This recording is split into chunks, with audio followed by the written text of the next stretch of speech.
Selamat datang di Nanti Malam, tempat di mana cerita-cerita gelap, kisah tak kasat mata, dan misteri yang tak pernah selesai dibahas, berkumpul menjadi satu. Di sini, kita bukan hanya mendengar cerita, tapi merasakan kehadiran sesuatu yang mungkin sedang mengintip dari balik gelap. Jadi, kalau kamu lagi sendiri, lampu kamar redup, atau hanya ditemani suara kipas yang berderit pelan, ingat, kamu sudah membuka gerbang yang tidak semua orang berani sentuh. Channel ini mengupas hal-hal mistis, pengalaman gaib, sampai kisah-kisah pesugihan yang namanya cuma berbisik dari mulut ke mulut. Bukan untuk ditiru, bukan untuk diajarkan, tapi untuk menjadi pengingat bahwa dunia tidak hanya dihuni oleh kita. Ada sisi lain yang jarang terlihat, tapi kadang muncul saat malam sedang sani-sania. Dan untuk episode shift malam pom bensin Pantura, bersiaplah, karena malam ini kita masuk ke sebuah cerita yang katanya hanya dialami oleh mereka yang dipilih. Cerita tentang pekerja shift malam yang awalnya cuma ingin cari uang tambahan, tapi malah bertemu sesuatu yang tidak bisa dijelaskan, sesuatu yang tidak punya wajah, tapi berbicara seakan membawa pesan dari masa lalu.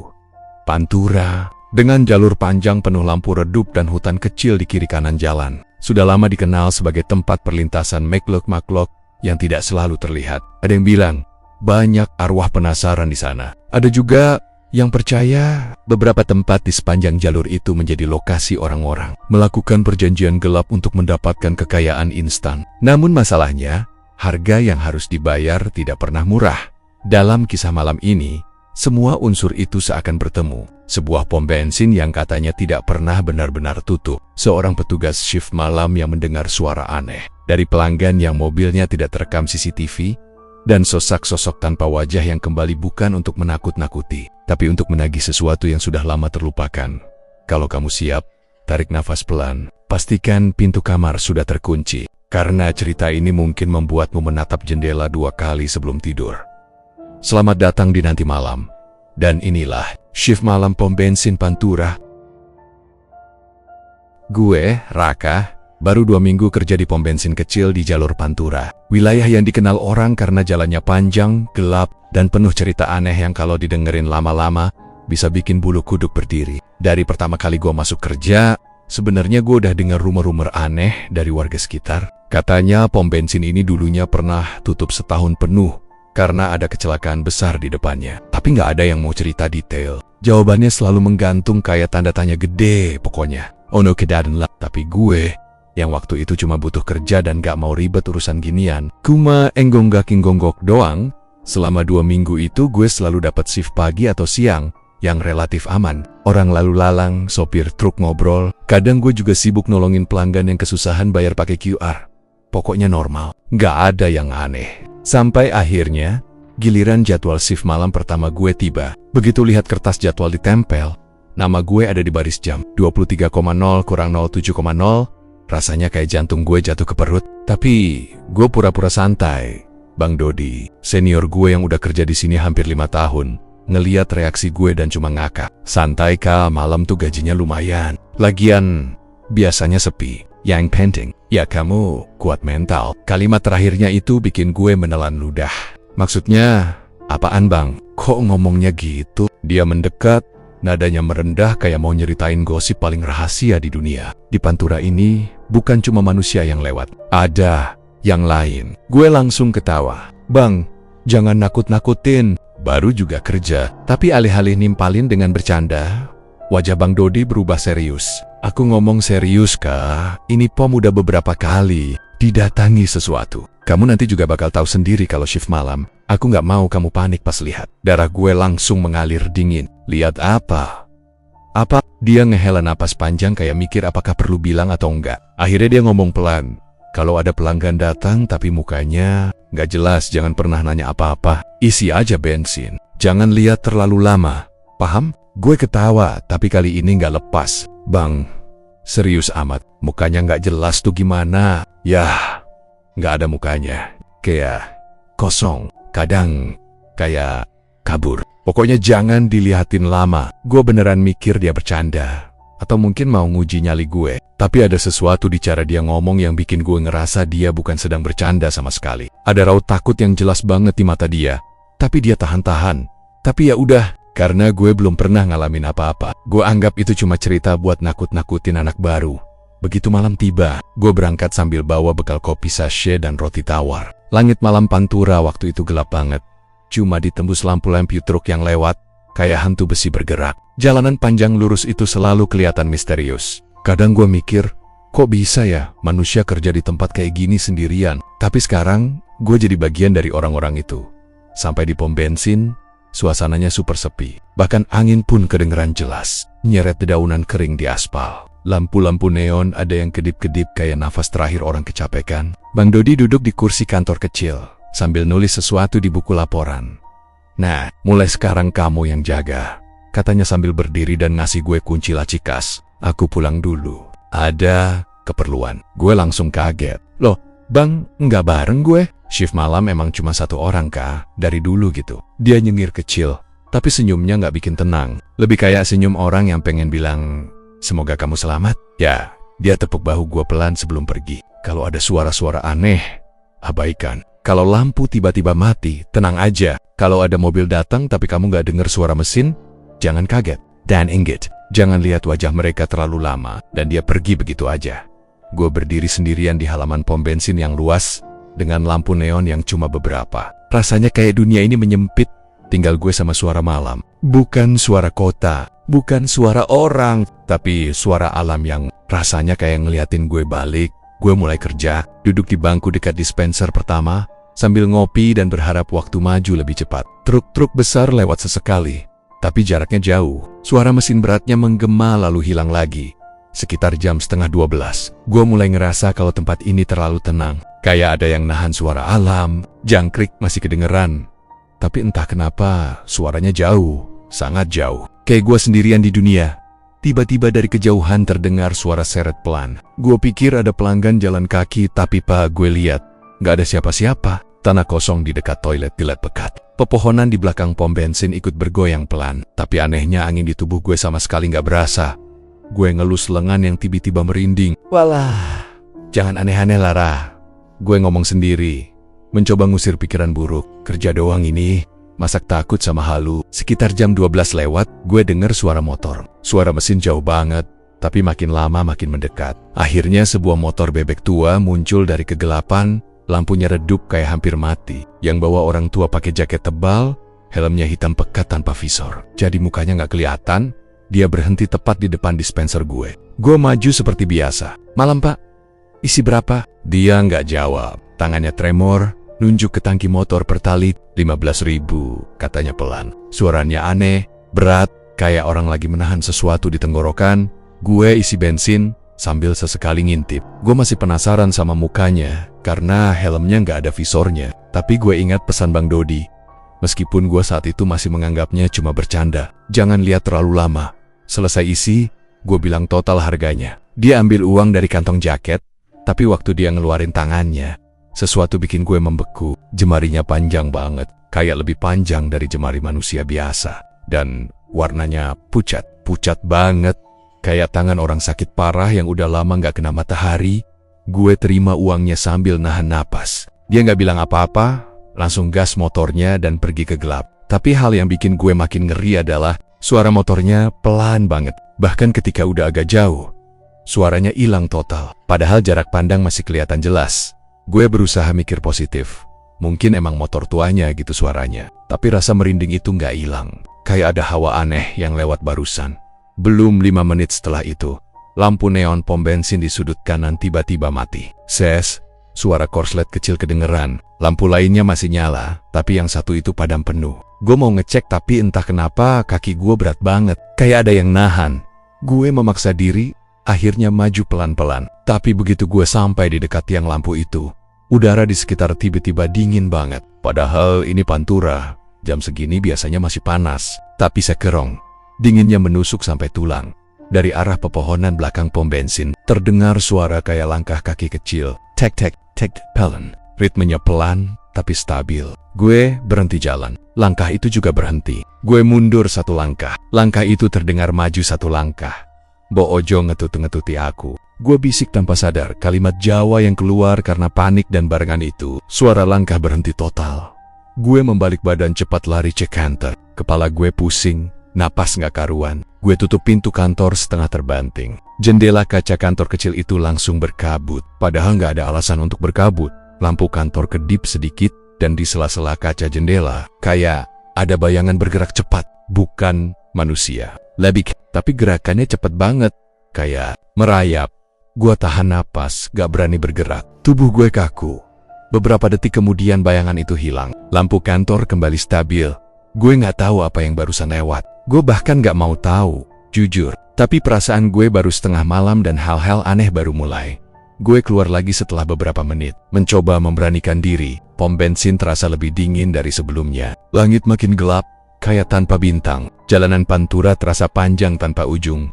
Hanya sesekali truk lewat. Tapi setiap kali truk lewat, gue merasa sopir-sopir itu menatap ke arah pom bensin dengan pandangan aneh. Kayak mereka tahu sesuatu yang gue belum tahu.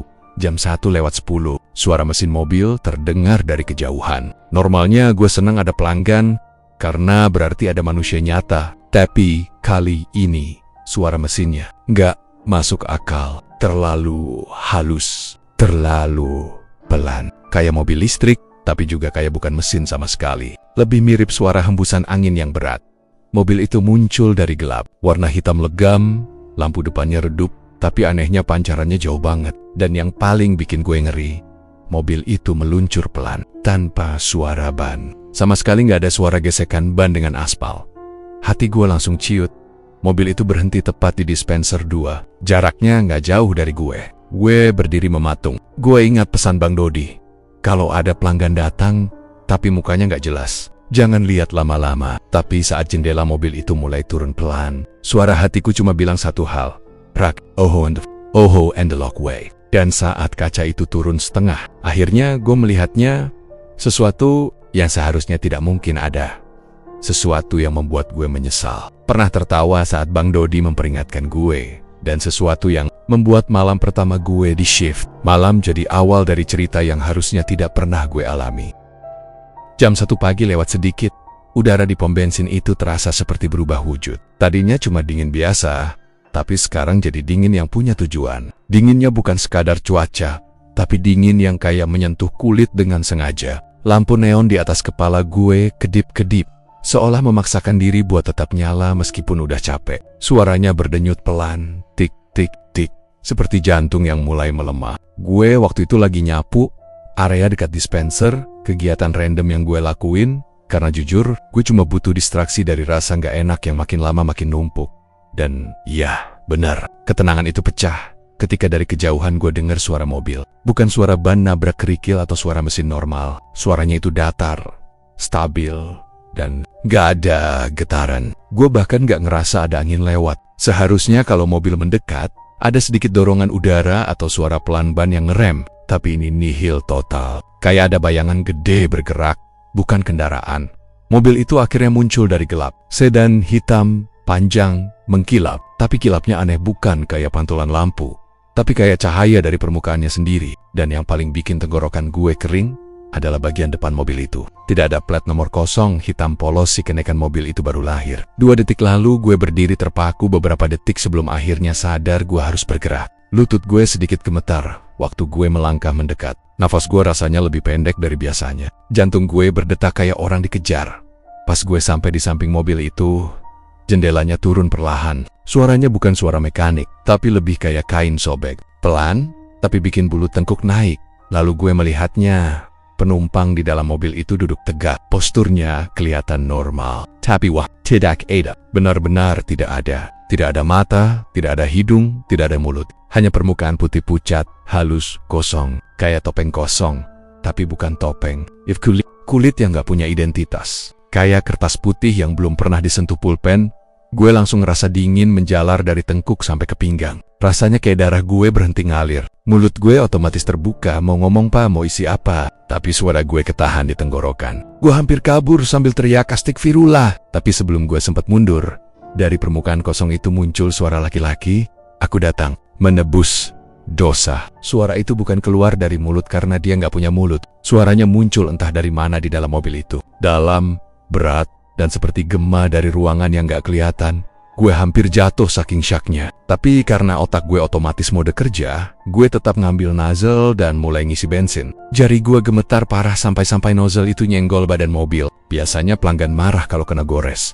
Tapi kali ini mobil itu nggak bereaksi apa-apa. Gak ada suara, gak ada gerakan. Cuma penumpang tanpa wajah itu yang duduk diam, seolah nunggu sesuatu. Sambil ngisi bensin, gue dapat firasat buruk banget. Firasat yang kayak seseorang berbisik halus di telinga gue.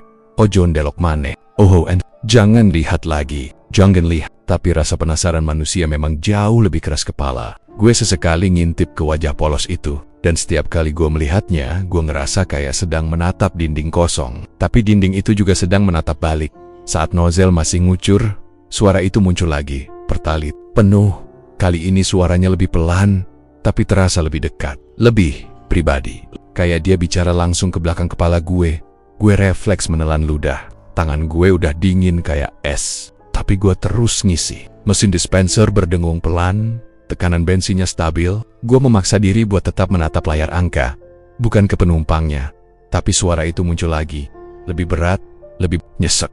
Aku datang, menebus dosa. Kata-kata itu bikin tengkuk gue panas. Ada beban besar di balik kalimat itu. Seolah-olah dia bukan cuma ngomong, tapi nitip pesan yang gak gue ngerti. Hampir kayak permohonan, tapi permohonan dari sesuatu yang gak hidup. Gue berhenti ngisi sejenak karena tangan gue goyang makin parah. Angka liter masih naik, tapi gue bener-bener gak yakin gue masih pengen berada di situ. Dan di saat itulah gue menoleh. Cuma sebentar, tapi cukup buat bikin gue nyaris pingsan. Mobil itu hilang. Hilang. Beneran hilang. Tanpa suara mesin. Tanpa bayangan. Tanpa jejak ban. Gak ada lampu belakang yang menjauh. Gak ada suara mobil pergi. 1 detik dia ada di depan gue. Detik berikutnya sama sekali gak ada apa-apa. Yang tersisa hanya nozzle yang masih gue pegang. Ngucur bensin ke udara tanpa sasaran. Angka di layar dispenser masih nambah. Bensin jatuh ke tanah, bikin aroma menyengat naik ke hidung gue. Gue langsung matiin dispenser sambil panik. Napas gue kacau gak beraturan. Gue lihat sekeliling. Berharap mobil itu cuma pindah atau gue hilaf. Tapi halaman pom bensin kosong. Kosong sempurna. Gue mundur pelan, tangan gue masih gemetar. Pikiran gue muter-muter.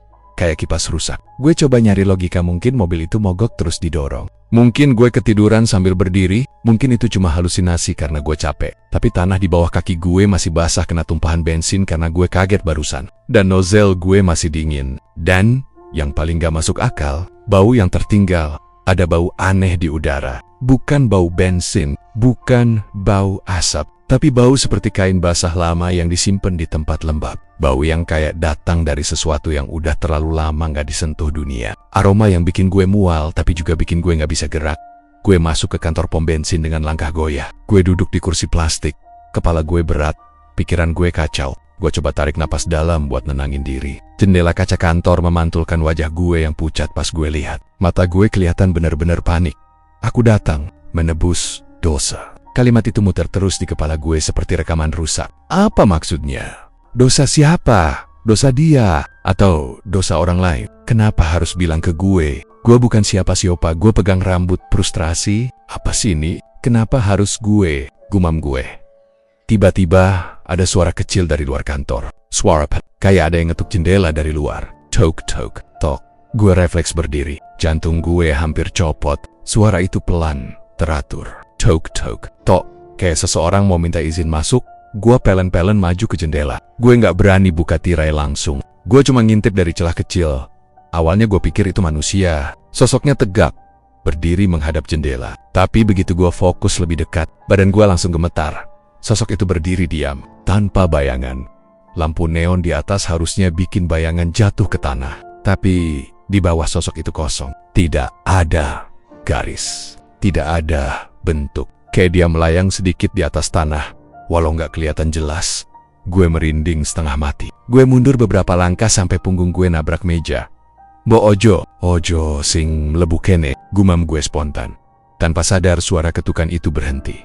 Sesaat setelah itu, lampu kantor meredup. Terus mati, gelap, total, gue gak bisa lihat apa-apa. Hanya suara napas gue yang makin cepat. Tangan gue merobe-robe meja, nyari HP, nyari senter, nyari apapun. Tapi sebelum tangan gue nyentuh apa-apa, gue denger suara lain. Suara yang bikin kaki gue lemas. Suara napas. Dari balik jendela, berat, lambat, seperti sesuatu berdiri tepat di luar kaca, dan suara itu bukan suara manusia. Melalui gelap, suara tadi terdengar lagi, pelan, seakan dibisikkan dari jarak yang terlalu dekat. Aku datang, napas gue putus, menebus dosa. Dan seketika itu juga, listrik kembali nyala. Lampu neon berkedip-kedip terang. Gue langsung nengok ke jendela. Tidak ada siapa-siapa. Halaman pom bensin kosong. Udara kembali normal. Tapi dada gue sesak. Rasanya kayak baru dikeluarin dari mimpi buruk yang gak masuk akal. Tapi malam masih panjang. Dan gue tahu, Pop Hunt belum selesai. Besok paginya, begitu matahari baru naik setinggi pohon kelapa, dan udara Pantura masih lembab kayak kain basah yang ngegantung, gue langsung nyamperin Bang Dodi. Mata gue masih kurang tidur, kepala rasanya berat, tapi rasa penasaran lebih besar dari rasa ngantuk. Gue butuh jawaban. Gue harus tahu apa yang semalam datang ke pom bensin itu. Beneran nyata atau cuma halusinasi? Gara-gara kurang tidur, Bang Dodi lagi duduk di ruang operator sambil nyeruput kopi sachet yang dia aduk terlalu kenceng sampai sendoknya bunyi ting-ting-ting berkali-kali. Seakan dia sengaja nyari suara rame biar suasana ruang kecil itu nggak kerasa sepi. Tapi waktu gue datang dan bilang mau cerita, dia langsung berhenti ngaduk. Sendoknya jatuh ke meja. Nyaring banget, bikin gue merinding padahal ruangannya terang bang. Suara gue hampir nggak keluar. Semalam aku lihat mobil, dia ngangkat wajah. Matanya kayak langsung mikir 1000 kemungkinan sekaligus. Mobil apa? Gue tarik napas panjang, nahan deg-degan. Sedan hitam. Nggak ada plat yang penumpangnya nggak punya wajah. Bang Dodi refleks ngejauh beberapa senti. Kayak gue habis ngasih kabar kalau gue kena penyakit menular. Tapi bukan jijik, lebih ketakut. Kamu serius, Rak? Chamber. Sekitar jam 1 lebih dikit. Jawab gue. Mobil berhenti, jendela turun. Terus, sudah. Dia potong kalimat gue. Cepat, tegas, kayak nggak mau denger detailnya. Kamu ngisi bensin? Ya. Dia bilang pertalit penuh. Suaranya muncul dari ruang kosong, Bang. Dari tempat muka harusnya ada, tapi nggak ada apa-apa. Bang Dodi langsung pucat. Kayak darahnya turun semua. Gue bisa lihat bulu kuduk di lengannya berdiri. Dia nyari kunci laci. Buru-buru buka lemari kecil yang isinya segudang DVD rekaman CCTV. Tangannya gemeter dikit waktu ngambil salah satu kepingan. Kayak dia udah tahu apa yang bakal dia lihat nanti. Kalau gitu, kita lihat rekamannya, katanya pelan. Tapi kamu harus siap. Gue cuma angguk. Walau jujur, gue nggak yakin siap apa enggak. Tapi gue harus lihat sendiri. Harus buktiin kalau gue semalam bukan cuma ngelihat bayangan. Monitor kecil di meja nyala. Layarnya agak buram di pinggir. Tapi masih cukup jelas buat lihat apa yang terjadi. Bang Dodi sepat-sepat ngeklik file rekaman malam. Tepat jam 1 lewat. Ada suara statis tipis-tipis dari speaker. Bikin ruangan tambah mencekam. Gambar mulai berjalan. Gue lihat diri gue sendiri di layar. Seragam gue. Cara gue jalan. Cara gue berdiri semua persis sama kayak yang gue inget. Gue ngeliat diri gue jalan ke dispenser. Sambil megang nozzle. Lampu neon pom bensin kelihatan kedip-kedip. Sama kayak semalam. Semuanya cocok kecuali satu hal di layar itu. Gue berdiri sendirian. Kosong. Nggak ada mobil. Nggak ada sedan hitam. Nggak ada penumpang tanpa wajah. Gue merhatiin baik-baik. Sampai mata gue pedes. Tapi tetap nggak ada yang berubah. Diri gue kelihatan kayak orang goblok yang ngobrol sama udara. Astagfirullah. Gue spontan mundur setengah langkah. Bang, ini nggak mungkin. Semalam itu beneran kejadian. Iya. Aku tahu. Suara Bang Dodi pelan. Makanya aku bilang kamu harus siap. Tapi itu bukan bagian terburuknya. Bang Dodi post video. Terus ngezoom ke arah tangan gue yang lagi pegang nozzle. Dan di momen itu, gue lihat sesuatu di rekaman CCTV. Bayangan tangan gue kayak lagi dipegang oleh sesuatu yang gak kelihatan wujudnya. Bukan tangan manusia. Bukan juga makhluk yang bisa gue identifikasi. Tapi jelas ada bentuk samar. Kayak kabut gelap nempel di lengan gue. Seolah-olah benda itu nuntun tangan gue buat ngisi bensin. Seolah-olah gue nggak ngelakuin itu sendiri. Gue langsung mundur lebih jauh. Napas gue pendek-pendek. Bang, ini apa? Kok ada yang megang tangan saya? Semalam saya nggak ngerasa apa-apa. Bang Dodi nggak jawab. Dia cuma nutup mulutnya pakai tangan. Kayak berusaha mikir harus ngomong apa. Dia matiin videonya cepet-cepat. Kayak takut makin lama makin banyak hal yang muncul. Akhirnya dia ngomong. Suaranya pelan banget. Rak, mobil itu bukan pertama kali muncul. Gyuta diam. Maksud Bang Dodi? Sudah ada beberapa operator sebelumnya yang lihat mobil itu, katanya. Dan semua ceritanya mirip. Sedan hitam, tanpa plat, Muncul sekitar jam 1 sampai jam 3 pagi. Ada penumpang yang mukanya nggak ada. Ada suara yang bilang hal-hal aneh. Gue ngerasa leher gue kaku, kayak ada yang nahan dari belakang. Kenapa saya nggak dikasih tahu? Bang Dodi ngusap wajahnya, frustrasi. Karena kalau kamu tahu dari awal, kamu pasti nolak shift malam. Dan kalau kita kekurangan orang di Pantura, ya pom ini bisa tutup. Lagian, biasanya mobil itu cuma muncul kalau ada sesuatu. Sesuatu apa? Tanya gue semakin panik. Dia nggak jawab cepat. Dia kayak milih-milih kata. Kalau ada orang yang pernah salah, atau ada orang yang disasar. Gue langsung melek. Loh, kok disasar? Saya nggak punya urusan sama hal beginian, Bang. Bang Dodi geleng pelan. Kadang bukan kita yang salah. Kadang kita cuma ada di tempat yang salah. Waktu kejadian, ngerti rak? Gue mencoba memahami, tapi rasanya kalimat itu malah makin bikin gue bingung dan ketakutan. Kepala gue penuh pertanyaan. Kenapa mobil itu datang pas gue shift? Kenapa wujudnya cuma kelihatan di mata gue? Bukan CCTV. Dan apa maksud kalimat penumpang itu? Aku menebus dosa. Menebus dosa siapa? Dosanya. Gue akhirnya duduk di kursi plastik biru di sudut ruangan. Tangan gue dingin semua. Bang, tolong jelasin semua dari awal. Saya nggak bisa kerja dengan tenang kalau kayak gini. Tapi jawaban yang gue dapat malah bikin rasa penasaran gue makin membara. Rak, kata Bang Dodi serius. Di sini, banyak cerita yang lebih baik kamu nggak tahu. Dan kata-kata itu justru jadi alasan kenapa gue makin pengen tahu. Gue beneran pengen tahu apa yang sebenarnya terjadi. Siapa pemilik mobil itu? Kenapa dia datang ke pom ini?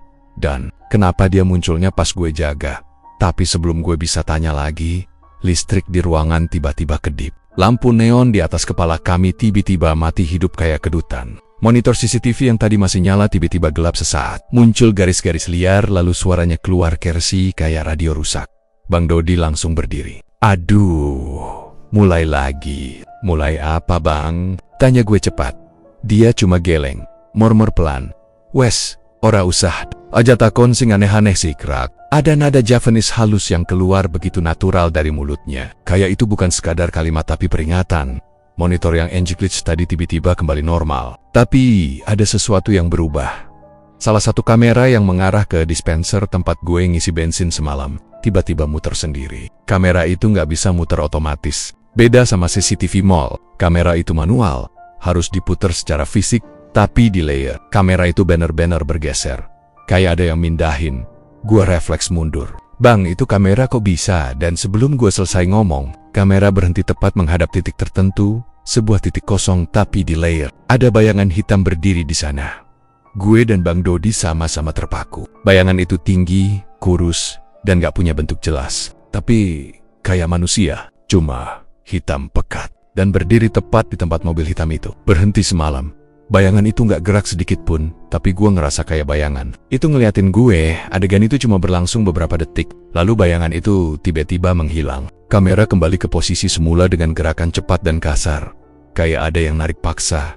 Gue langsung berdiri. Bang, saya nggak mau shift malam lagi. Bang Dodi cuma bisa menatap gue lama. Kasihan, tapi nggak berdaya. Rah, nggak bisa. Jadwal sudah disusun dari pusat. Kamu harus jalanin minimal 1 bulan. Ini gila, Bang. Aku ngerti. Dia nyernyit kecil. Tapi kita cuman pekerja. Kita bukan pemilik tempat ini. Dan banyak hal tentang pom ini yang bahkan aku juga nggak ngerti. Gue menelan ludah. Tenggorokan gue perih. Gue ngerasa seperti baru masuk lubang yang jauh lebih gelap dari yang gue bayangkan. Tapi satu hal yang makin bikin gue takut. Kalimat terakhir Bang Dodi sebelum dia ninggalin ruangan. Rak, kamu harus hati-hati. Mobil itu jarang muncul 2 kali ke orang yang sama. Kecuali kalau dia memang nyari kamu. Dan sejak detik itu, gue mulai sadar. Apapun yang terjadi semalam, itu baru permulaan. Shift malam berikutnya, gue datang lebih awal dari biasanya. Gue pikir dengan datang lebih cepat, dengan mempersiapkan semuanya, gue bisa menenangkan diri. Tapi ternyata, semakin gue siap, semakin gue merasa tempat ini gak pernah benar-benar siap untuk gue. Jalanan Pantura malam itu lengang. Cuma ada suara angin yang nabrak spanduk iklan oli dan sesekali suara motor lewat pelan. Langit gelap, lebih gelap dari biasanya. Seolah-olah bulan lagi malas muncul. Gue bawa senter yang lumayan gede, yang bisa dipakai buat gebuk maling kalau perlu. Gue juga bawa termos kopi niatnya biar nggak ngantuk dan tetap fokus. Dalam hati kecil, gue masih berharap kejadian malam itu cuma kebetulan. Mungkin gue salah lihat, mungkin gue kecapekan, mungkin otak gue main-main sama mata gue. Tapi sisi lain dari diri gue bilang, Rak, kamu udah lihat langsung, kamu tahu itu nyata. Dan suara itu nggak bisa gue bantah. Jam baru nanjuk 11 malam waktu gue mulai jaga. Angin malam mulai dingin, tapi bukan dingin sejuk. Dinginnya aneh, dingin kayak hawa orang habis keluar dari kamar mayat. Gue coba sibuk nyusun galon isi ulang, ngecek saldo kasir, memastikan dispenser gak ngadat. Tapi seaneh-anehnya malam itu, gue merasa kayak ada yang ngawasin gue dari kejauhan. Semacam tatapan yang gak punya mata. Gue buka termos dan nyeruput kopi, panas tapi kok gak ngerasa hangat sama sekali. Baru mau narik napas panjang, tiba-tiba suara mesin mobil terdengar dari kejauhan. Suaranya pelan, tapi menusuk. Kayak mobil yang jalannya pelan bukan karena sopirnya santai, tapi karena mobilnya tahu jalannya. Dan gue tahu bunyi itu. Q-Have, itu suara mobil sedan hitam yang gue lihat semalam. Jantung gue langsung pindah ke tenggorokan. Gue pegang senter lebih erat. Mungkin terlalu erat sampai tangan gue kram. Tapi gue harus kuat. Gue harus buktiin kalau gue gak cuma ketakutan tanpa dasar. Kaki gue berat banget waktu gue melangkah keluar kantor. Tapi gue tetap paksa.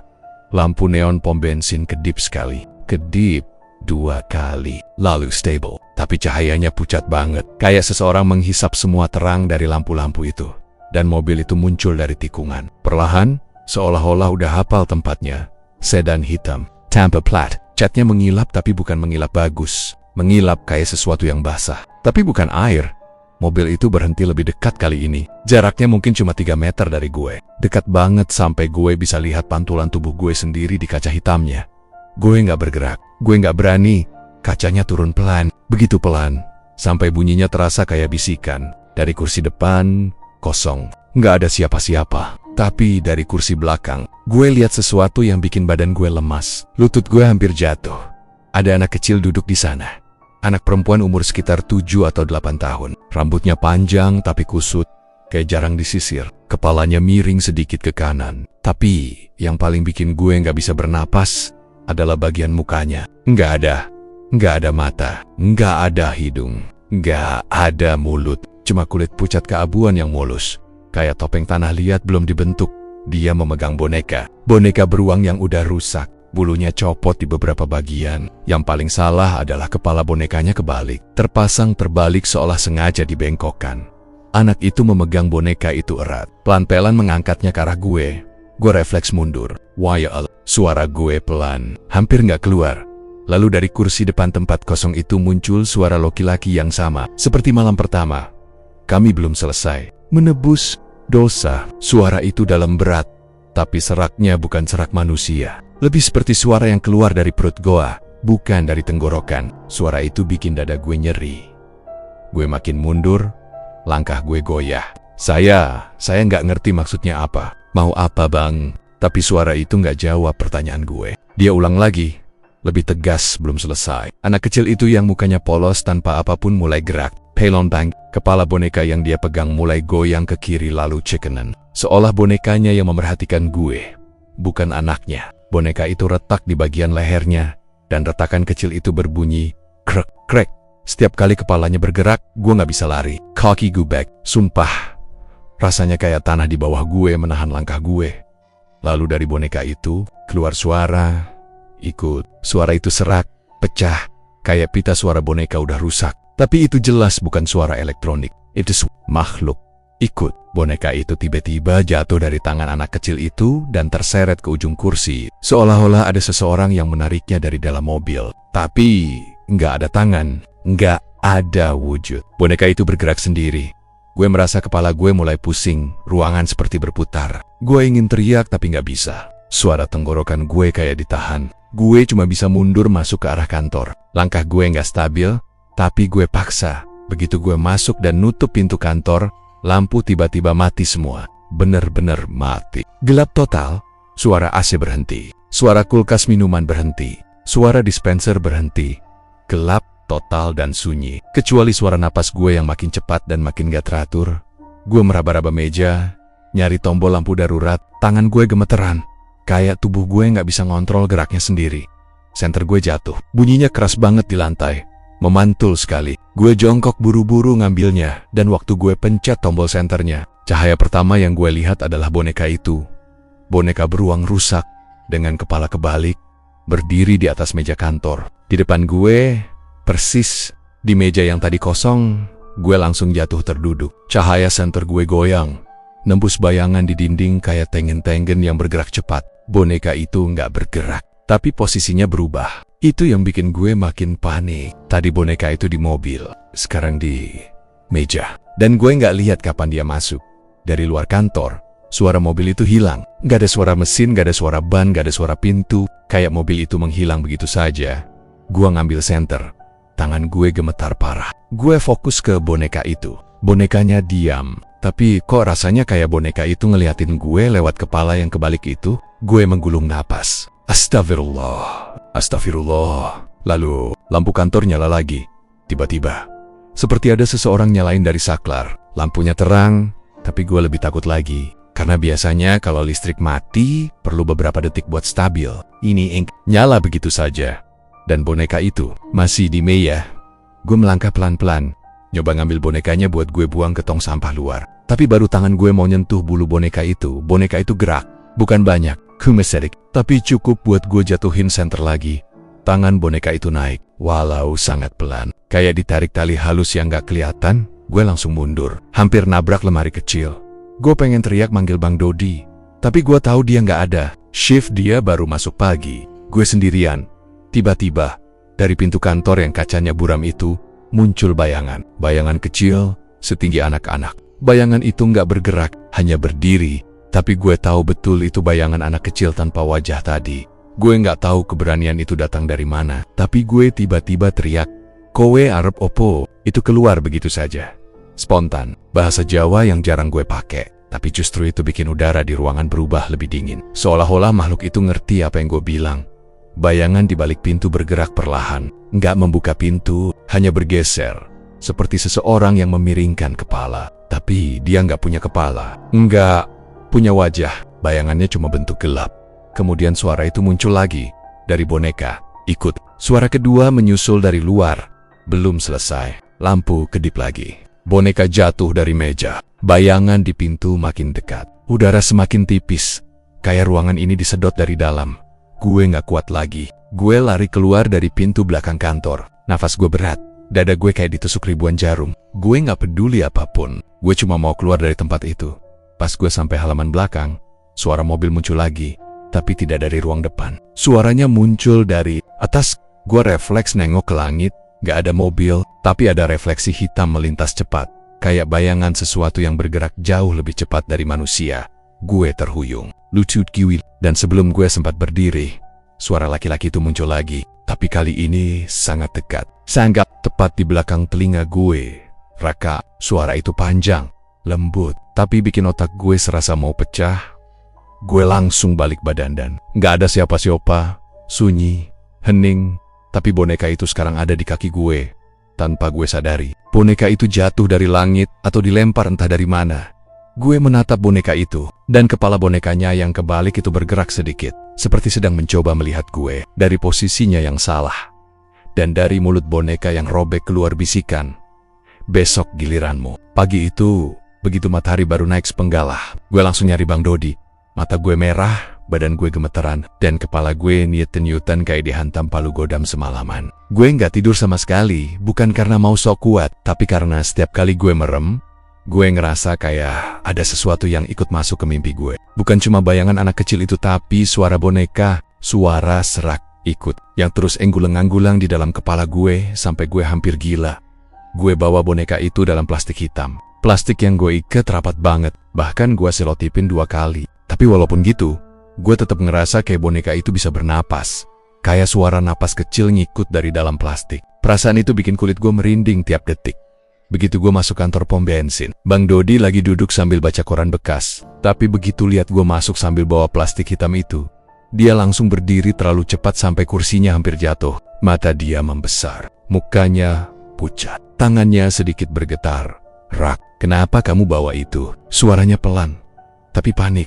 Gue nggak jawab, gue cuma narik plastik ke meja pelan-pelan. Plastik itu bunyi kresek-kresek, dan entah kenapa bunyinya kedengeran kayak suara kuku kecil yang menggesek kantong. Gue hampir muntah.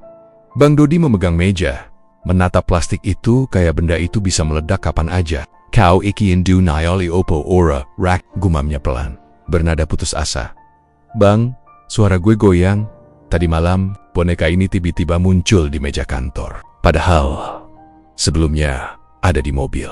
Ini bukan kejadian biasa, Bang. Bang Dodi nggak jawab langsung. Dia tarik napas panjang, kayak orang yang siap cerita sesuatu yang sudah lama dia pendam. Matanya berubah sendu, takut, tapi juga lega, karena akhirnya ada seseorang yang harus dengar apa yang sebenarnya terjadi.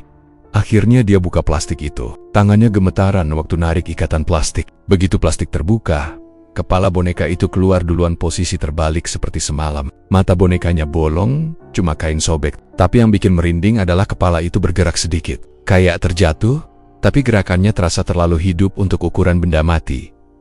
Bang Dodi mundur setengah langkah. Astagfirullah. Rak, kamu benar-benar lihat mereka lagi? Bang, gua benar-benar gemetaran. Mereka muncul lagi. Mobil hitam itu muncul jam 11 malam. Lebih cepat dari sebelumnya. Anak kecil itu nunjukin boneka ini ke gua. Terus bonekanya ngomong. Benar-benar ngomong. Dia bilang, ikut. Bang Dodi langsung duduk. Dia pijat keningnya.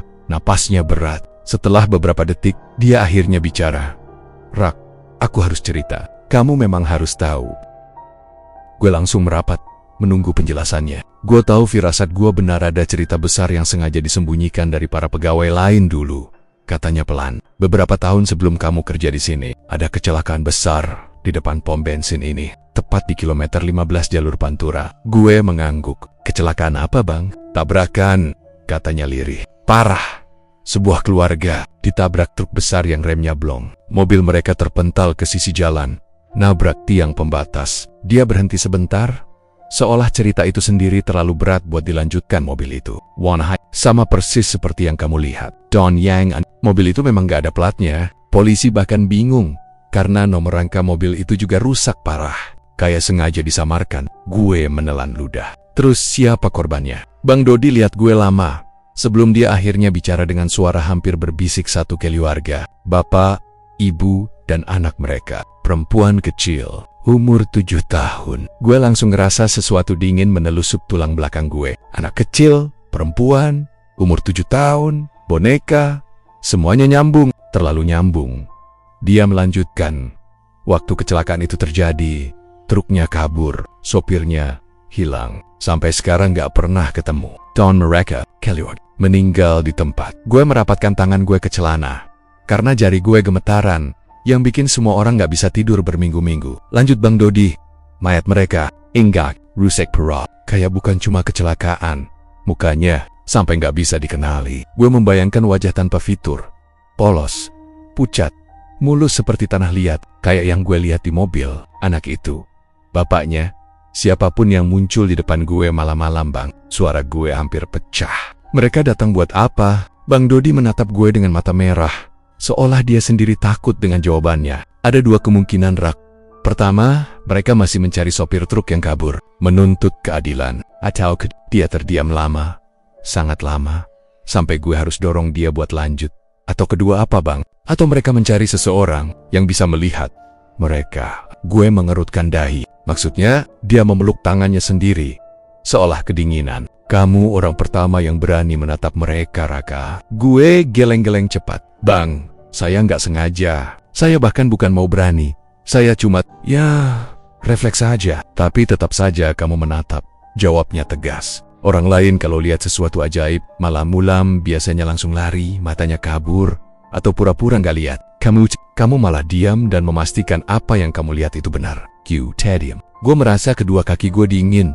Bang Dodi melanjutkan, arwah seperti itu, Ra. Mereka tertarik sama orang yang bisa melihat mereka. Melihat, dalam artian bukan sekadar ketemu, tapi berani menatap, berani memperhatikan. Kamu membuka pintu yang tidak seharusnya kamu buka.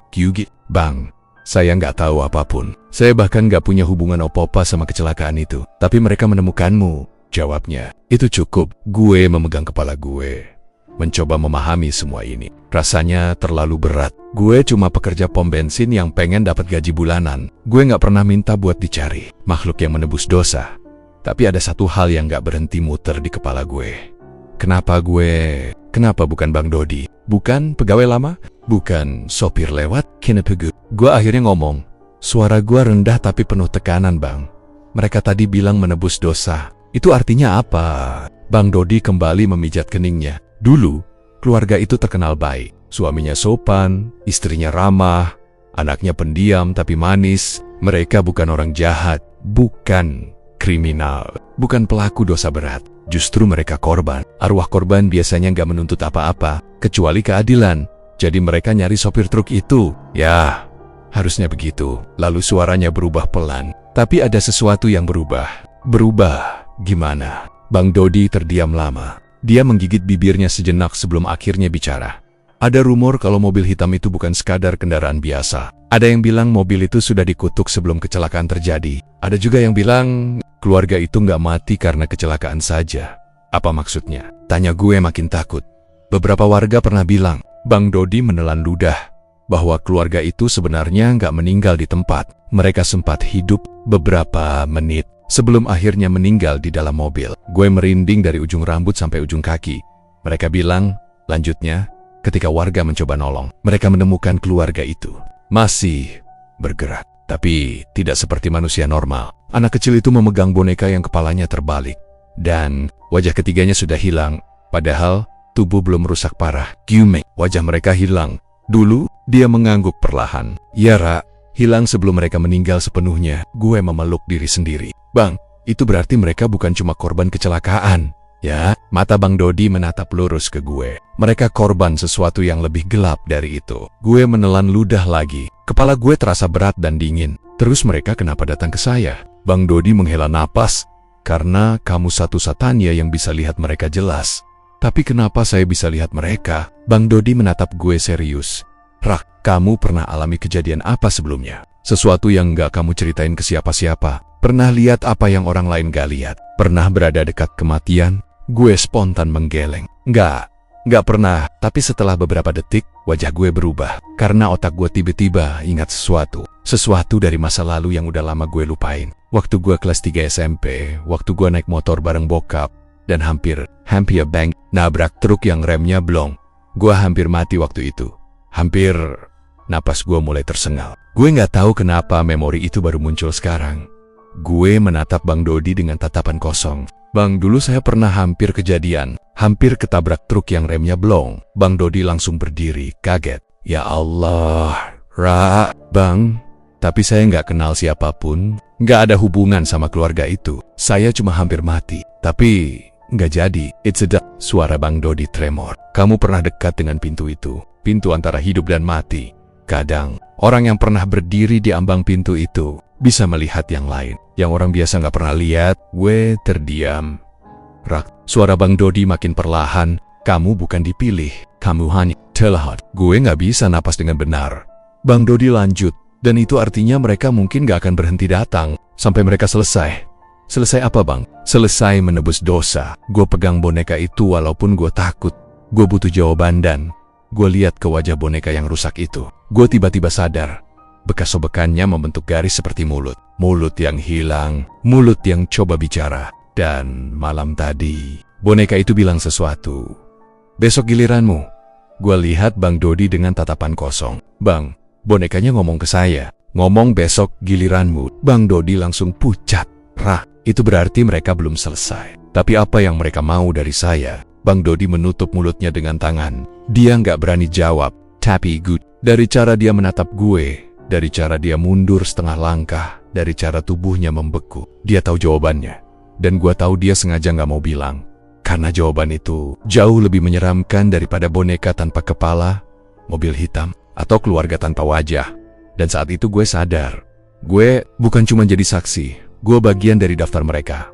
Daftar yang belum selesai, dan entah besok jam berapa, entah besok malam atau siang, gue tahu mereka bakal datang lagi. Bukan cuma ngetuk pintu, tapi menjemput. Malam ketiga datang seperti hukuman. Gue nggak lagi punya tenaga buat pura-pura kuat atau pura-pura berani. Kepala gue berat, mata gue perih, dan setiap suara angin aja kedengeran kayak bisikan. Gue duduk sendirian di samping dispenser air kantor POM. Lampu neon atas kedip-kedip kayak lampu rusak yang sengaja dibiarkan. Supaya suasana makin jelek, gue udah pasrah kalau mereka mau datang lagi malam ini. Ya udah, gue nggak akan lari. Gue nggak punya tempat lari juga. Dan setelah tahu semuanya dari Bang Dodi, gue sadar satu hal. Gue bukan korban acak. Gue bagian dari lingkaran yang udah ada bahkan sebelum gue lahir. Sesuatu yang udah terikat sama darah gue sendiri. Jam menunjukkan jam 1:57 ketika gue lihat bayangan panjang mobil itu muncul di ujung jalan. Bayangannya dulu yang terlihat sebelum fisiknya. Kayak mobil itu datang dari tempat yang bukan dunia ini. Dari jauh kedengeran suara mesin. Tapi suaranya nggak wajar, nggak seperti deru mesin. Tapi seperti tarikan napas berat dan panjang yang terus nembus dinginnya malam. Gue berdiri, atau topotnya, gue dipaksa berdiri oleh rasa takut. Tubuh gue bergerak sendiri sementara hati gue berontak. Lampu sorot mobil itu nyala berkedip-kedip, nggak stabil, dan nggak ada pantulan cahaya di jalan. Kayak lampunya bukan memancarkan cahaya, tapi menghisapnya. Jam 2 pagi pas, mobil itu berhenti tepat di depan POM. Mobil hitam tanpa plat. Mobil yang seharusnya udah rongsok di bengkel barang bukti bertahun-tahun lalu. Tapi entah kenapa hadir di depan gue, bersih, mengkilap, tapi terasa busuk, kayak ada aroma besi karatan, darah kering, dan tanah basah menyatu. Kali ini, nggak ada yang ngetuk kaca, nggak ada yang muncul tiba-tiba, yang ada cuma suara pintu belakang yang kebuka sendiri. Pelan, berderit, lama, krek, krek, krek. Pintu itu kebuka penuh. Dan kegelapan di dalam mobil terlihat kayak ruang kosong yang terlalu dalam. Terlalu gelap untuk ukuran mobil biasa. Gue menelan ludah, mencoba nahan rasa takut yang udah naik dari perut sampai ke dada. Gue bisa kabur kalau mau, tapi kaki gue nggak mau denger. Tangan gue dingin, tapi tubuh gue maju pelan ke arah pintu mobil. Gue nggak ngerti kenapa gue ngikut, tapi seolah ada tali tak terlihat yang narik gue ke sana. Begitu gue berdiri sejajar dengan pintu, sebuah suara muncul pelan, serak dan jauh. Suara yang kayak bergema dari dalam sumur tua. Kau harus mendengar sebelum kami pergi. Itu bukan suara satu orang, bukan juga suara banyak orang. Itu suara yang kayak 3 suara disatukan jadi satu kalimat. Suara bapak, ibu dan anak. Suara keluarga itu, tapi bicara bersamaan. Suara tanpa wajah. Begitu suara itu menggema, kepala gue berdenyut keras. Rasanya kayak ada magnet besar narik kepala gue ke dalam mobil. Sementara tubuh gue tetap berdiri di luar. Gue teriak pelan karena tekanan itu benar-benar sakit. Tapi anehnya tubuh gue nggak bergerak sedikit pun. Seolah gue dibekukan. Lalu pandangan gue tiba-tiba berubah, bukan gelap, bukan pingsan. Tapi gue ditarik masuk ke dalam sebuah kejadian.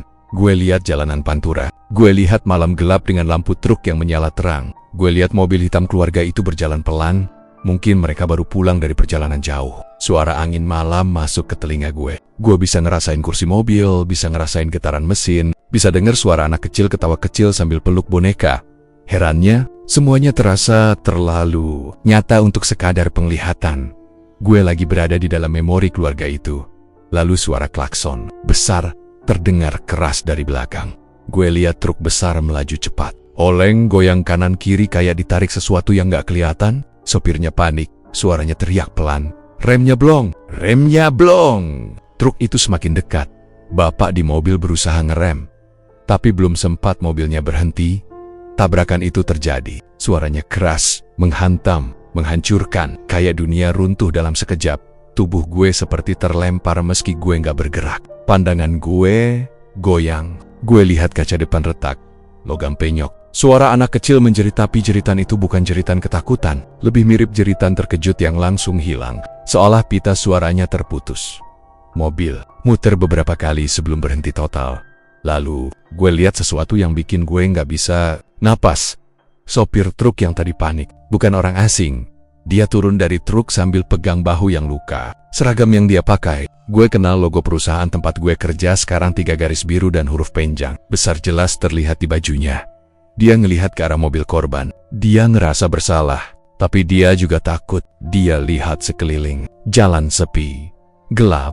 Dia mundur beberapa langkah, lalu dia lari. Dia kabur.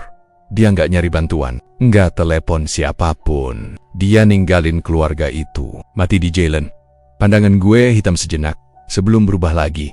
Gue sekarang lihat ruang kantor perusahaan. Ada meja, ada map, Ada 2 orang atasan yang lagi ngomong serius. Ada sopir truk itu duduk di pojokan dengan kepala menunduk. Salah satu atasan bilang pelan tapi tegas, "Kasus ini kita tutup. Kita bilang rem truk rusak. Kamu nggak ngomong ke siapa-siapa, ngerti?" Sopir itu cuma mengangguk pelan. Tapi matanya, gue kenal mata itu, mata yang gue lihat di foto lama keluarga gue. Di album berdebu yang pernah gue buka waktu kecil, itu mata kakek gue. Tertegun, napas gue tercekat, darah gue berhenti, mengalir. Suara itu muncul. Lagi suara 3 yang bercampur jadi satu. Dia dibungkam. Kasus ditutup. Tidak ada keadilan. Suara itu makin dekat. Dan kau, cucu dari sopir itu. Pelan-pelan pandangan gue kembali ke depan mobil. Gue sekarang kembali berdiri di pom bensin. Keringat dingin ngalir dari kening gue. Tangan gue gemetaran. Jantung gue berdetak nggak karuan. Kakek gue, suara gue hampir nggak keluar. Kakek gue sopir truk itu, dia yang bikin keluarga kalian. Suara itu memotong, masih sama tenang dan datar. Kami tidak ingin balas dendam. Kata-kata itu bikin gue merinding lebih parah daripada kalau mereka bilang mau bunuh gue. Kami hanya ingin seseorang mengakui dosa itu. Kata mengakui menggema di kepala gue sampai bikin telinga gue berdenging. Mengakui, bukan membayar, bukan menebus, cuma mengakui. Gue mundur 1 langkah. Tubuh gue lemas sampai hampir jatuh. Rasanya kayak seluruh hidup gue berubah dalam 1 detik. Kayak dunia yang gue kenal, keluarga yang gue banggakan, semuanya tiba-tiba retak. Suara itu lanjut, lebih lembut. Kakekmu dibungkam. Bukan ia yang lari dari dosa. Ia dipaksa diam. Darah gue naik turun. Jadi bukan kakek gue sepenuhnya salah. Bukan dia yang mutusin tutup kasus. Dia cuma sopir biasa yang takut kehilangan pekerjaan, dipres perusahaan, dipaksa tutup mulut, tapi tetap saja dialah penyebab keluarga itu mati. Gue sadar satu hal. Mereka nggak cari kakek gue. Kakek gue udah lama meninggal. Mereka cari seseorang dari garis darahnya. Seseorang yang bisa mengakui. Dan itu gue, Rak. Suara itu bergema lagi. Lebih dekat, lebih dingin. Kami akan pergi kalau kau mengakui. Mengakui apa? Mengakui bahwa darah keluargamu punya bagian dalam kematian kami. Mengakui bahwa kami bukan mati karena nasib buruk, tapi karena kelalaian, karena kebohongan, karena ketidakadilan. Gue memejamkan mata, tubuh gue lemas, kepala gue kayak mau pecah. Gue harus ngomong kalimat apapun tapi mulut gue kering. Kata-kata nggak keluar. Gue ketakutan, bukan karena mereka, tapi karena kata-kata yang harus gue ucapkan itu sendiri. Gue takut mengakui bahwa keluarga gue punya dosa yang gak pernah gue tahu, Rak. Suara itu pelan. Mengakulah, Nduk. Kata Nduk keluar dari suara perempuan. Lembut, seperti panggilan seorang ibu yang kehilangan anak dalam sekejap. Bulu kuduk gue berdiri semua. Dan gue gak kuat lagi. Gue ambil napas panjang. Napas yang gemetar. Dan akhirnya gue ngomong, kalau memang kakek saya salah. Kalau memang keluarga kalian mati gara-gara kesalahan dia, suara gue pecah. Saya mengakui itu. Angin berhenti. Lampu-lampu pom bensin mati semua. Kegelapan menelan tempat itu. Gue gak dengar apapun selama beberapa detik. Pikiran gue kosong. Tubuh gue gemetar tak terkendali. Lalu suara itu muncul sekali lagi. Terima kasih. Kali ini cuma satu suara. Suara anak kecil, lembut, hampir bahagia. Dan seiring suara itu menghilang, mobil hitam itu mulai memudar. Pelan, seperti asap yang diterbangkan angin. Warnanya pudar dulu, lalu bentuknya, lalu suaranya. Sampai akhirnya tinggal bekas ban samar di aspal. Begitu mobil itu hilang sepenuhnya, lampu pom bensin menyala lagi. Suara jangkrik kembali. Angin berhembus lagi, seolah semua kembali normal. Tapi gue belum bisa berdiri. Gue jatuh terduduk di lantai. Lemas, gemetar, dan gak bisa berhenti mikir. Gue baru aja mengakui dosa yang bukan gue lakukan, tapi mungkin memang begitu caranya. Kadang dosa yang dilakukan satu orang cuma bisa diselesaikan oleh orang lain. Dan malam itu, untuk pertama kalinya sejak kejadian ini dimulai, pom bensin Pantura benar-benar terasa sepi, sepi yang berbeda, sepi yang bukan ancaman, sepi setelah sesuatu yang lama. Akhirnya berpulang. Besok paginya, gue bangun dengan kepala berat seperti habis mimpi buruk yang terlalu nyata. Tapi sialnya, itu bukan mimpi. Semua kejadian semalam mobil hitam, suara keluarga itu, pengakuan tentang kakek semua masih terputar di kepala gue. Gue duduk lama di kasur, kontrakan pom bensin, ngeliatin lantai yang retak kecil di ujung tembok, sambil nyoba ngerangkai ulang apa yang sebenarnya terjadi. Rasanya kayak tulang belakang gue masih dingin. Bulu kuduk gue masih berdiri. Dan setiap kali gue berkedip, gue masih lihat sekilas wajah kosong yang gak punya bentuk apa-apa. Kenapa mereka balik ke gue? Kenapa mereka percaya gue bisa ngakuin dosa yang dilakukan seseorang yang bahkan gak pernah gue temui? Gue gak punya jawaban. Yang gue punya cuma satu hal yang pasti. Gue harus pulang. Ada sesuatu yang harus gue konfirmasi. Tentang kakek, tentang masa lalu keluarga gue, tentang apapun yang selama ini disembunyiin. Gue langsung izin ke Bang Dodi. Dia cuma natap gue lama, lebih lama daripada biasanya. Kemudian bilang pelan, "Pergi we, Ra. Ojo kesuwen ning kene. Kowe butuh jawaban." Dan tanpa banyak kata, gue langsung berangkat. Perjalanan pulang kampung dari Pantura ke rumah bokap nyokap gue nggak jauh. Cuma 2 jam naik motor. Tapi perjalanan pagi itu terasa kayak perjalanan bertahun-tahun. Jalanan berdebu. Pohon-pohon jati di kiri kanan. Dan suara motor gue sendiri nggak mampu nutupin kebisingan pikiran gue yang terus muter-muter. Gue mikir kakek gue, orang yang katanya keras, kerja serabutan, dan ngilang entah kemana waktu bokap gue masih remaja. Di keluarga, nama kakek selalu jadi topik yang dihindarin. Ibu selalu bilang, "Sudahlah, jangan banyak tanya soal almarhum." Bokap, gue cuma diem atau ganti topik setiap kali kakek disebut. Dan sekarang gue ngerti kenapa. Karena ada sesuatu yang jauh lebih gelap daripada sekadar cerita masa lalu. Gue parkir motor di depan rumah kecil dengan cat biru muda yang sudah mulai pudar. Ibu keluar dari pintu sambil ngelihat gue dengan ekspresi bingung. Karena biasanya gue jarang pulang tiba-tiba tanpa kabar. "Kok tiba-tiba pulang? Kerjaanmu gimana?" Gue nggak jawab. Gue cuma peluk ibu gue erat. Tubuh gue masih gemetar. Dan gue nggak tahu kenapa pelukan itu bikin gue agak tenang. Ibu gue kaget. Tapi tangan beliau langsung ngebelai punggung gue pelan. Kebiasaan lamanya kalau gue lagi takut waktu kecil. "Ada apa? Kenapa kamu kayak gini?" Gue tarik napas panjang sebelum akhirnya duduk di ruang tamu. Gue lihat dinding rumah yang penuh foto. Termasuk foto bokap waktu muda dan foto keluarga kami. Tapi satu foto yang selalu nggak ada dari dulu. Foto kakek. Gue akhirnya mulai ngomong, "Aku mau tanya soal kakek." Ibu langsung berhenti gerak. Wajahnya pucat. Hampir kayak orang yang baru dengar berita buruk. Tangan yang tadinya sibuk nyiapin teh tiba-tiba gemeter. "Kak, kenapa nanya kakekmu tiba-tiba?" Suaranya goyah. Gue pandang ibu lama. Gak ada cara halus buat ngasih tahu apa yang gue lihat semalam. Tapi gue harus kasih tahu. "Aku lihat kecelakaannya, Bu." Ibu gue langsung nutup mulutnya. Shock. "Aku lihat truknya. Lihat kakek jadi sopirnya. Lihat perusahaan tempat aku kerja nutupin kasusnya. Coach Kopa." Tapi bukan kabur beneran. Dia dipaksa diam. Dia bingung, takut, dan keluarga yang meninggal itu balik ke aku. Gue gak tahu gimana ekspresi gue waktu bilang itu. Tapi mata ibu langsung berkaca-kaca. Dia duduk pelan, kayak lututnya udah gak kuat rak. Suara ibu pecah. "Kamu li, semua itu?" Gue mengangguk pelan. Ibu akhirnya cerita. Cerita yang selama ini disimpan puluhan tahun. Zaman dulu, bapakmu masih kecil. Kakekmu kerja sebagai sopir truk jalur Pantura. Dia orangnya jujur, narimo, orana. Tapi suatu malam, dia pulang dengan badan luka-luka, baju berantakan, dan wajah panik. Dia cuma bilang, "Aku kecelakaan." Tapi dia nggak cerita detailnya. Ibu menarik napas panjang, mencoba nenangin dirinya. Besoknya ada orang perusahaan datang ke rumah. Mereka bilang kecelakaannya bukan salah kakekmu. Tapi mereka juga bilang, "Jangan cerita ke siapapun. Kakekmu disuruh diam. Dia takut sekali. Malam-malam sering teriak dalam tidur. Aku bukan sengaja. Aku bukan sengaja." Begitu terus katanya. Gue merinding terus. "Kakek hilang?" Ibu mengangguk sambil menghapus air matanya. Suatu pagi, dia pergi. Katanya mau minta ampun, tapi dia nggak pernah pulang. Orang-orang nemuin sepatunya di tepi sungai, tapi nggak ada tanda-tanda jasadnya. Dari situ, keluarga memutuskan buat nggak ungkit apapun tentang dia. Gue mematung.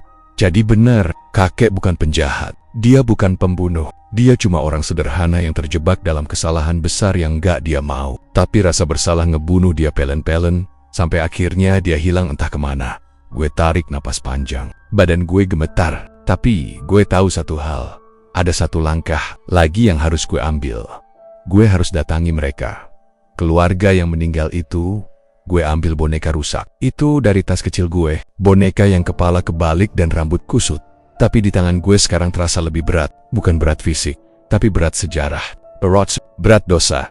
Ibu lihat boneka itu dan langsung merinding. "Rak, boneka apa itu?" "Pesan terakhir mereka, Bu." Gue jawab pelan. Ibu nggak nanya lagi. Seakan dia udah tahu jawabannya bakal lebih menakutkan dari yang dia siap dengar. Gue langsung berangkat ke desa sebelah. Di sana ada makam keluarga korban kecelakaan itu.